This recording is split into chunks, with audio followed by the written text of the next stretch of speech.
I had people like Arn Anderson and Terry Taylor, and especially at very first, two people who were exceptionally helpful to my career. We'll get into the um, the company as far as the office part of that in a minute, but I had Ricky Steamboat and I had Paul Orndorff, who would because I was polite on day one, and watched what I did, and they seemed to like what I did. They would tell me what I could do differently to fit into the American, or to fit into things, and so they were my guides. And then at the time, actually, when I first came here in '93, and I started on TV on January the 25th, 1993, was my first ever day. Please keep that note and remind me, because we need this great story.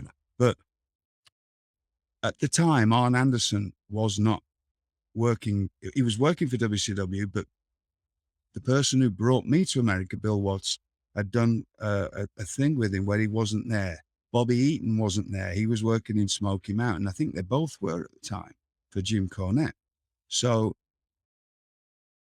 they became other people within not long after they came back to WCW. I had Brad Armstrong there from day one. Brad Armstrong was incredible. And we got on like a house on fire. The first moment we met, we became incredibly good friends and stayed that way. And all his family.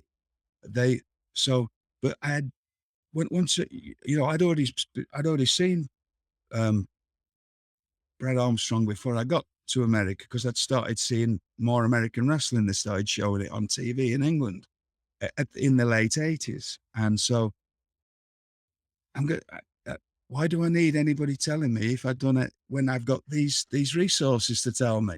Fantastic. I'm a grown man. Right. I'm a grown man who's had to get through this in a which is going to be a different podcast. But I had to. There was no easy way into the wrestling when I got into it. Right. So, and that's not going to. Don't need to get into that now. But I know that I was pretty okay at what I did. It wasn't in